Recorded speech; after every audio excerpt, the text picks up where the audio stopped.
नमस्कार। साइंस और इंजीनियरिंग विषयों में रुचि बनाने और विषय समझ को मजबूत बनाने के लिए शुरू किया गया आपका अपना श्रीदेवी क्लासेज यूट्यूब चैनल पर एक बार फिर आपका स्वागत है। हमारी प्लेलिस्ट क्लास 12th फिजिक्स में सब्जेक्ट इलेक्ट्रोस्टैटिक्स में आज जानते हैं कूलॉम्स लॉ के बारे में और समझते हैं दो पॉइंट चार्जेस के बीच में जो इलेक्ट्रोस्टैटिक फोर्स डेवलप होता है उसकी कैरेक्टरिस्टिक नेचर कैसी है और रिलेटेड न्यूमेरिकल प्रॉब्लम्स किस तरह से की जाती है। शुरू करते हैं कूलॉम्स लॉ। विद्युत आवेशों के बारे में ये जानकारी कि उनकी दो आवेश प्रकृति है, धन और ऋण, बहुत पहले से मालूम थी और ये भी मालूम था कि समान प्रकृति के दो धन या दो ऋण आवेश एक दूसरे को प्रतिकर्षित करते हैं और विपरीत प्रकृति के आवेश एक दूसरे को आकर्षित करते हैं। लेकिन किसी मापक यंत्र की अनुपस्थिति के कारण आवेशों के बीच में लगने वाले विद्युत बल का मापन संभव नहीं था। पहली बार फ्रेंच वैज्ञानिक चार्ल्स ए कूलॉम ने 1785 ईस्वी सन में पहली बार सांख्यिक रूप से विद्युत आवेशों के बीच में लगने वाले बल का मापन किया और जो उसका मापक यंत्र था टोर्शन बैलेंस, उसमें जब दो आवेशों के बीच में बल लगता था तो इस स्ट्रिंग में जो टोर्शन मुड़ाव होता था उसे इस मिरर की मदद से मापन किया जाता था और ये मापन अप्रत्यक्ष रूप से आवेशों के बीच में बलों का संख्यात्मक मापन हो गया। कूलॉम के नियमानुसार दो बिंदु आवेशों के बीच में स्थिर वैद्युतिकी का जो बल उत्पन्न होता है वो दोनों आवेशों के मान के गुणनफल के समानुपाती, दोनों के बीच में ये जो दूरी है उसके वर्ग के व्युत्क्रमानुपाती और आवेश जिस माध्यम में रखे हुए हैं उस माध्यम के विद्युत गुण जिसे विद्युतशीलता कहते हैं उसके व्युत्क्रमानुपाती है। अगर हम तीनों अनुपातिक संबंधों को एक साथ जोड़ दें तो हम कह सकते हैं कि force is proportional to Q1 Q2 upon epsilon R square. और किसी अनुपातिक संबंध को बराबर का समीकरण बनाने के लिए हमें स्थिरांक का इस्तेमाल करना होता है। अगर हम इंटरनेशनल स्टैंडर्ड MKS यूनिट में मेजरमेंट करें, आवेश को कूलॉम, दूरी को मीटर, विद्युतशीलता को फैराड पर मीटर में और बल को न्यूटन में मापन करें तो अनुपातिक स्थिरांक 1/4 पाई हो जाएगा और बल का न्यूमेरिक संबंध पीली हाईलाइट अनुसार 1/4 pi epsilon Q1 Q2 upon R square आ जाएगा। यहाँ ये महत्वपूर्ण है कि कूलॉम का नियम केवल दो आवेशों के बीच में और बिंदु स्वरूप आकृति के साथ लागू होगा। व्यवहार में अगर आवेशों के बीच की दूरी आवेशों की भौतिक आकृति की तुलना में काफी अधिक हो तो आवेशों को बिंदु आवेश माना जा सकता है। कूलॉम का नियम वितरित आवेशों और दो से अधिक आवेशों के लिए सीधे लागू नहीं होता है। हालांकि किसी गोलाकार आवेश को केंद्र बिंदु पर कार्यरत बिंदु आवेश जैसा मानकर हम गणनाएं कर सकते हैं। यहाँ ये बात भी समझना जरूरी है कि दो आवेशों के बीच में लगने वाला बल दोनों आवेशों के मान के गुणनफल के बराबर है। तो चाहे कोई एक आवेश छोटा हो दूसरा बड़ा हो, दोनों पर जो आवेशों का गुणनफल का असर है वो एक समान आएगा। तो पहले आवेश पे दूसरे आवेश के कारण लगने वाला बल F12 और इसी तरह से दूसरे आवेश पे पहले आवेश से लगने वाला बल F21। पहला अक्षर जिस आवेश पर बल है और दूसरा जो सफिक्स है वो बता रहा है किसके कारण आवेश है। तो F21 दूसरे आवेश स्थिति पर पहले आवेश के कारण लगने वाला बल है और ये दोनों बल न्यूमेरिकली बराबर होंगे और परस्पर विपरीत दिशाओं में होंगे। दो द्रव्यमान कणों के बीच में गुरुत्वाकर्षण के आकर्षण बल की भांति ही दो बिंदु आवेशों के बीच में लगने वाला स्थिर वैद्युत बल जो कूलॉम के नियम से हमने पढ़ा है वो भी दोनों आवेशों को या दोनों कणों को जोड़ने वाली रेखा के अनुदेश कार्यरत रहता है। अर्थात गुरुत्वाकर्षण का बल और स्थिर वैद्युत आवेशों के बीच का बल केंद्रीय प्रकार के बल हैं और जो अपने चारों तरफ संरक्षित क्षेत्र का निर्माण करते हैं। दो आवेशों के बीच में लगने वाला बल आवेशों की समान प्रकृति, दोनों आवेश धन प्रकृति के हों या दोनों आवेश ऋण प्रकृति के हैं तो प्रतिकर्षण प्रकार का बाहर की ओर होगा। जैसे यहाँ दूसरे आवेश पे पहले आवेश के कारण जो बल F21 लग रहा है, यहाँ सफिक्स 21 में दो आवेश की स्थिति है और एक कर्ता आवेश है तो ये दिशा F21 बल की प्रतिकर्षण प्रकार की और F12 पहले आवेश पे दूसरे आवेश के कारण लगने वाला बल बाहर की ओर दिखाया हुआ है। ऐसे बलों को यहाँ हम सदिश रूपन में R कैप यूनिट वेक्टर से दिखा सकते हैं और समान प्रकृति के आवेशों के लिए दोनों प्लस प्लस या माइनस माइनस हो तो गुणा प्लस साइन का होगा और डायरेक्शन प्लस R आएगी। तो अगर हमें दूसरे आवेश पे बल लगाना है तो पहले आवेश को हम मूल बिंदु मानेंगे और मूल बिंदु से परीक्षण स्थल की तरफ बढ़ना प्लस R डायरेक्शन है। तो हम देख रहे हैं कि जो प्रतिकर्षण प्रकार के बल हैं वो प्लस R डायरेक्शन में है। इसी तरह से अगर दो आवेशों की आवेश प्रकृति परस्पर विपरीत है तो वो एक दूसरे को आकर्षित करेंगे और आकर्षण का बल इनवर्ट डायरेक्शन में माइनस R डायरेक्शन में माना जाएगा क्योंकि दो नंबर स्थान पर पहले आवेश के कारण जो बल है, पहला बिंदु मूल बिंदु है, तो मूल बिंदु की तरफ आना माइनस आर डायरेक्शन हो जाएगी। तो अट्रैक्शन के जो बल हैं वो माइनस आर डायरेक्शन में और प्रतिकर्षण के बल प्लस आर डायरेक्शन में इंकित किए जा सकते हैं। और यहाँ ये बात समझना जरूरी रहेगा कि चाहे आवेशों के बीच में प्रतिकर्षण का बल लगे या आवेशों के बीच में आकर्षण का बल लगे, दोनों जो बल लग रहे हैं वो मान में बराबर हैं और दिशा में विपरीत हैं, जैसे कि न्यूटन की क्रिया प्रतिक्रिया। हमने पाया कि पहले आवेश पे दूसरे आवेश के कारण या दूसरे आवेश पे पहले आवेश के कारण लगने वाले बल मान में बराबर हैं और इनकी दिशाएं परस्पर विपरीत हैं। जो समान प्रकृति के आवेशों के लिए बाहर की ओर प्लस आर डायरेक्शन में है और विपरीत प्रकृति के आवेशों के लिए अंदर की ओर आकर्षण प्रकार की माइनस आर डायरेक्शन में है। हम इस दिशा को एक डबल नोटेशन स्क्रिप्ट से भी इंकित कर सकते हैं। जैसे यहाँ दूसरे आवेश पे पहले आवेश के कारण जो बल F21 लगेगा उसकी दिशा समान प्रकृति होने के कारण प्रतिकर्षण प्रकार की है और वो पहले आवेश से दूसरे आवेश की दिशा में है, तो ये जो दिशा है वो r₁2 हो गई है। यहाँ ये 1 पहले आवेश की स्थिति बता रही है और ये 2 दूसरे आवेश की स्थिति है, तो पहले से दूसरे की तरफ। दूसरे आवेश पे पहले के कारण लगने वाला बल पहले से दूसरे आवेश की दिशा में है। इसी तरह से प्रतिकर्षण बलों में पहले आवेश पे दूसरे आवेश के कारण लगने वाला बल F12 दूसरे आवेश से पहले आवेश की तरफ वाली एकांक सदिश दिशा में होगा, तो वो r₁ दिशा में होगा। अगर दोनों आवेश विपरीत प्रकृति के हैं, आकर्षण प्रकार का बल है, तो हम पाएंगे कि पहले आवेश पे दूसरे आवेश के कारण जो आकर्षण का बल F12 है उसकी दिशा पहले से दूसरी की तरफ r₁2 डायरेक्शन में है। अगर हमें दो आवेशों के बीच में r दूरी और किसी माध्यम में रखें और बल की गणना स्थिर वैद्युतिकी के कूलॉम नियम अनुसार करनी है, तो हम इस संख्यात्मक रिलेशन में अगर माध्यम हवा है तो विद्युतशीलता का मान एप्सिलॉन नोट 8.854 इंटू 10 की घात -12 और इकाई फैराड पर मीटर में रख सकते हैं। यहाँ फैराड धारिता की इकाई है और अगर हवा माध्यम में विद्युतशीलता का मान अगर हमने एप्सिलॉन नोट 8.854 इंटू 10 की घात -12 रखा है, तो ये अनुपात 1/4 पाई एप्सिलॉन नोट एक आसानी से गणना योग्य राशि हो गई है, जिसमें यहाँ दोनों स्थानों पे 9 होने से ये 9 इंटू 10⁹ हो गई है। और सभी न्यूमेरिक कैलकुलेशन में दो आवेशों में r दूरी और हवा माध्यम हो तो बल का ये सूत्र इस्तेमाल किया जा सकता है और जहां सहूलियत के लिए k का मान 9 इंटू 10 की घात 9 रखा जा सकता है। अर्थात दो 1 कूलम के आवेश अगर 1 मीटर दूरी पे हो तो उनके बीच में लगने वाला बल 9 इंटू 10 की घात न्यूटन का हो सकता है। अगर माध्यम हवा की बजाय कोई अन्य हो तो दूसरे माध्यम की विद्युतशीलता को हवा की विद्युतशीलता के साथ एक मल्टीप्लायर से इंकित करते हैं और इस गुणक को सापेक्षित विद्युतशीलता या परावैद्युतांक स्थिरांक कहते हैं। और हमारा दूसरे माध्यम में बल का जो सूत्र है वो 1/4 पाई एप्सिलॉन या 1/4 pi epsilon note epsilon r Q1 Q2 upon r² हो जाएगा। अगर हरे आच्छादन में देखे हुए हिस्से को देखें तो ये हवा माध्यम में बल है और हम कह सकते हैं कि किसी दूसरे माध्यम में बल दो आवेशों में किसी दूरी पर हवा माध्यम में जो बल लग रहा है उसमें दूसरे माध्यम की सापेक्षित विद्युतशीलता का भाग देने से आ जाएगा। और सभी माध्यमों की परावैद्युतांक स्थिरांक या सापेक्षित विद्युतशीलता 1 से अधिक है, क्योंकि सापेक्षित विद्युतशीलता माध्यम में ध्रुवण की प्रवृत्ति को इंकित करती है। सभी माध्यम जब ध्रुवित होते हैं तो उनका एप्सिलॉन r 1 से अधिक माना जाता है। और क्योंकि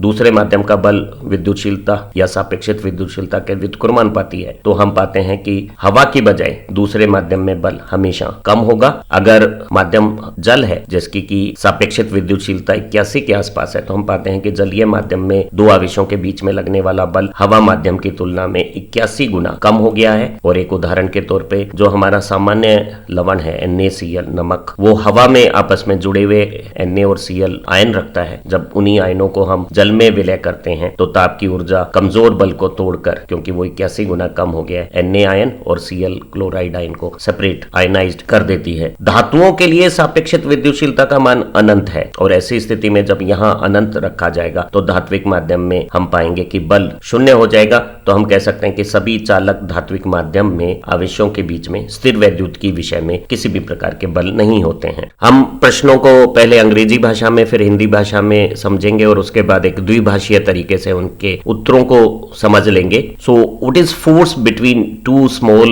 point charges of spherical shape having charge 2 into 10 to the power minus 7 coulomb and 3 into 10 to the power minus 7 coulomb placed at 30 centimeter separation in air. So we have given that first charge is 2 into 10 to the power minus 7 coulomb, second charge is 3 into 10 to the power minus 7 coulomb. The separation given in centimeter unit should be converted into meter unit is 0.3 meter, and for air 1 upon 4 pi epsilon naught will be taken as k 9 into 10 to the power 9. अगर हिंदी में प्रश्न को समझें तो हमें दो छोटे गोलीय आवेश दिए हुए हैं, उनके बीच में विद्युत बल निकालना है। पहला आवेश 2.10 की घात माइनस 7 कूलम का है, दूसरा आवेश भी धनावेश है 3 इंटू 10 की घात माइनस 7 कूलम का। दोनों के बीच की दूरी जो 30 सेंटीमीटर दी हुई है उसे हम मीटर इकाई में जब कन्वर्ट करेंगे 100 का भाग देंगे तो ये 0.3 मीटर हो जाएंगी। और हवा माध्यम के लिए विद्युतशीलता का मान रखने पर 1/4 पाई एप्सिलॉन नॉट को k 9 to 10 to the power 9 रखा जा सकता है। The relation of force is k q1 q2 upon r square in air and k is 9 into 10 to the power 9, q1 is 2 into 10 to the power minus 7 coulomb, q2 is 3 into 10 to the power minus 7 coulomb, and r in meter is 0.3. So we have just substituted the values. Now for numeric calculations, one has to separate numbers 9, 2, 3 and perform power calculation separately, and ultimately we got that force is 6 into 10 to the power minus 3 Newton, and since charges have similar polarity so it is a repulsive प्रतिकर्षण प्रकार का है। Two spherical charges have charge 6 microcoulomb 6 into 10 to the power minus 6 coulomb and 20 nanocoulomb 20 into 10 to the power minus 9 coulomb. They have a separation of 20 centimeter and the medium is of dielectric constant 3. Find electrostatic force between them. दो एक समान चालक गोलों पे क्रमशः 6 microcoulomb और 20 नैनोकूलम आवेश है। इनके बीच में दूरी अगर 20 सेंटीमीटर हो और वो एक ऐसे माध्यम में रखे हैं जिसकी सापेक्षित विद्युतशीलता या परावैद्युतांक स्थिरांक 3 है, तो दोनों के बीच में स्थिर वैद्युतिकी का कूलम नियम अनुसार बल निकालना है। हवा माध्यम में बल की बजाय दूसरे माध्यम में बल एप्सिलॉन r टाइम्स कम हो जाएगा, तो ये हमारे बल का सूत्र हो गया। k की जगह हमने 9 इंटू 10 की घात 9 एप्सिलॉन r की जगह माध्यम की विद्युतशीलता 3 रख दी। पहला आवेश 6 microcoulomb, second is 20 नैनोकूलम substituted in place of q1 q2 and the separation 20 centimeter in meter is 0.2 meter. And for numerical calculation let's do significant number calculations. First 9, 6 and 20 got two significant number, and at denominator it is 3. This is 2 times square function 2 2 and this is significant figure. Now in several objective examinations we got same power in answer and only the significant numeric figure got a choice. So only this calculation will fetch you the result. So it will enhance your speed of calculation in objective type examinations if answers are given in that particular manner, and most often we follow that practice in our examinations. अगर हम power भाग को देखें तो ये -6 और -9 और ये +9 और ये 20 का 10, अगर आप कैलकुलेशन करें तो ये 10 की घात -5 आ गई है। यहाँ क्योंकि हमने 0.2 को सिग्निफिकेंट फिगर 2 लिया था तो ये 10 की घात -1 दो बार 10 की घात -2 हो गई है और ये कैलकुलेशन आसानी से 10 की घात -3 आ गई है। अगर पावर सेम है तो इसे कैलकुलेशन करने की जरूरत नहीं है, और अगर सिग्निफिकेंट नंबर सेम है और सिर्फ पावर कैलकुलेशन देखनी है तो आप ये भी देख सकते हैं और अपनी ऑब्जेक्टिव एग्जाम में स्पीड को बढ़ा सकते हैं। और हमारा आंसर आ गया 0.009 न्यूटन। हमें ज्ञात है कि किसी आवेश कैपिटल Q को अगर हम दो बराबर हिस्सों में बांट लेंगे तो उनके बीच में सर्वाधिक प्रतिकर्षण का बल लगेगा। यही बात हमें सत्यापित करनी है। तो हमने कैपिटल Q आवेश के दो हिस्से किए, एक स्मॉल q और दूसरा कैपिटल Q में से स्मॉल q का घटाव, और अगर दोनों को हवा में d दूरी पर रखें तो जो कूलम का बल सूत्र है वो निम्नानुसार होगा। गुणा करने पे ये small q capital Q product आ गया और ये स्मॉल q का स्क्वायर आ गया है। अब अगर हम स्मॉल q की वैल्यू बदलते हैं और इस बल की गणना को समझते हैं तो पाते हैं कि स्मॉल q में इंक्रीज करने पे अगर बल इंक्रीज हो रहा है तो बल में आवेश के साथ परिवर्तन की दर पॉजिटिव है और ये बल बढ़कर यहाँ अधिकतम हो गया है। उसके बाद बल घटने लगता है और हम पाते हैं कि q में इंक्रीज करने पे बल में इंक्रीज की जो दर है वो नेगेटिव हो गई है, बल घट रहा है। और हमें पता है किसी सतत परिवर्तनशील राशि में पॉजिटिव से नेगेटिव स्मूथ 0 होकर होगा, तो अधिकतम बल की स्थिति पे हम पाएंगे कि बल का आवेश के साथ प्रथम अवकलन 0 होगा। तो मैक्सिमम बल की स्थिति प्राप्त करने के लिए बल का आवेश के साथ प्रथम अवकलन 0 किया गया। यहाँ k/d² कांस्टेंट बाहर आ गया। अवकलन करने पर जब हमने चर राशि का परिवर्तन किया तो पहला राशि कैपिटल Q आ गई है और q² का अवकलन 2 स्मॉल क्यू आ गया है, और अगर ये 0 है तो हल करने पर हमें ज्ञात हो गया कि हमें जो टुकड़े करने हैं उसमें से एक टुकड़ा कुल का आधा है और दूसरा टुकड़ा भी आधा होगा। तो दोनों टुकड़े जब बराबर आधे आधे किए जाएंगे तो दोनों के बीच में अधिकतम प्रतिकर्षण का बल लगेगा। कुछ प्रश्नों में आवेश की मात्रा, आवेशों के बीच की दूरी या माध्यम को बदल दिया जाता है और बदलने से पहले और बदलने के बाद के स्थिर वैद्युत बलों के बीच में तुलना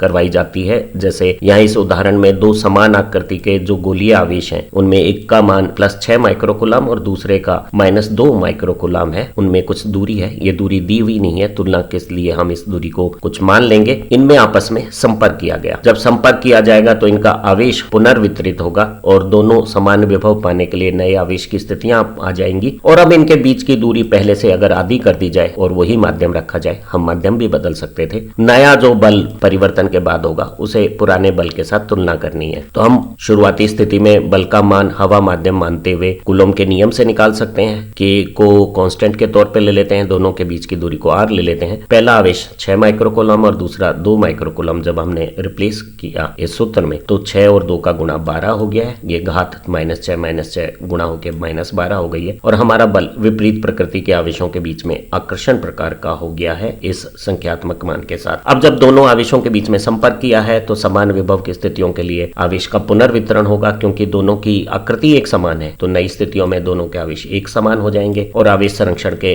नियम अनुसार क्रिया से पहले आवेशों का जोड़ और क्रिया के बाद आवेशों का जोड़ एक समान होगा। क्रिया से पहले ये आवेश +6 माइक्रोकूलम और -2 माइक्रोकूलम का जोड़ +4 माइक्रोकूलम है। क्रिया के बाद दोनों आवेश समान मान के हैं और इन दोनों का जोड़ 4 माइक्रोकूलम है तो दोनों आवेशों का मान आधा आधा +2 माइक्रोकूलम हो गया है। अब दूरी पहले से आधी कर दी गई है। नए आवेश के मान अगर हम इस सूत्र में रख दें, माध्यम वही है, तो ये स्थितियां नए बल की आ गई हैं। यहाँ 2 और 2 का गुणा 4 हो गया है और ये r/2 का स्क्वायर जो 4 ऊपर आएगा तो ये 16 हो गया है। और अगर तुलना करें तो kr² और ये 10 की घात -12 फिगर कट जाएंगे और बलों का संख्यात्मक अनुपात 12:16 या 3:4 हो गया है। यहाँ ये बात और ध्यान रखनी है कि संपर्क के बाद दोनों आवेशों की प्रकृति एक समान है और समान प्रकृति के आवेश प्रतिकर्षण कर रहे हैं। तो पहले बल आकर्षण था, बाद में प्रतिकर्षण हो गया है। तो एक ऋणचिल दिशा बदलने का भी इस अनुपात में आना चाहिए, तो यह अनुपात -3:4 भी बोला जा सकता है। वीडियो के अंत में एक पाठ्य पुस्तक की समस्या को समझते हैं। हमें दिया गया है कि दो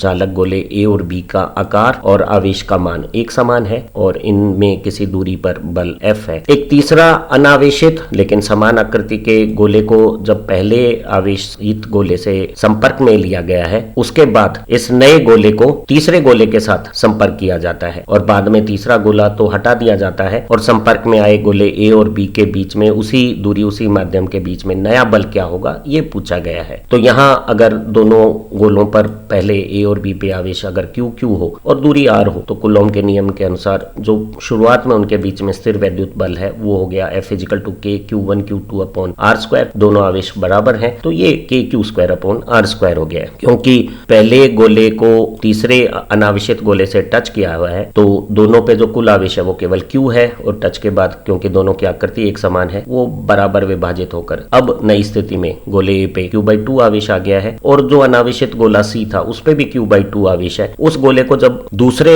आवेशित गोले जिस पे Q आवेश है उससे जोड़ा गया तो जो कुल आवेश B गोले पे और C गोले पे है वो टच के बाद समान आकृति के हैं, B और C आधा आधा बट गया। तो नई स्थिति में B गोले पे जो आवेश है वो 3/4 Q हो गया है। अब क्योंकि चार्ज गोला C हटा दिया गया है हमें A और B के बीच में, जिन पे अब नई स्थितियों में आवेश Q/2 और 3/4 Q है, उनके बीच में जो कूलॉम बल निकालना है उसकी अगर हम गणना करें तो ये गणना 3/8 KQ² अपॉन R² है। KQ² अपॉन R² पुराना बल F है तो नया बल पुराने बल का 3/8 अंश रह जाएगा। उम्मीद है इलेक्ट्रोस्टैटिक्स विषय की ये जो वीडियो थी इसने आपको कूलॉम का नियम अच्छी तरह से समझा दिया है और न्यूमेरिकल प्रॉब्लम्स किस तरह की आती हैं और हमें करनी है वो भी आप कर पाएंगे। हमारी इसी प्लेलिस्ट से आपकी फिजिक्स की अंडरस्टैंडिंग बेहतर बनेगी, सभी प्रकार के कंफ्यूजन दूर होंगे और परीक्षाओं में आपको भारी सफलता मिलेगी। इन्हीं उम्मीदों के साथ फिर मिलेंगे एक नई लर्निंग वीडियो के साथ। Thank you very much.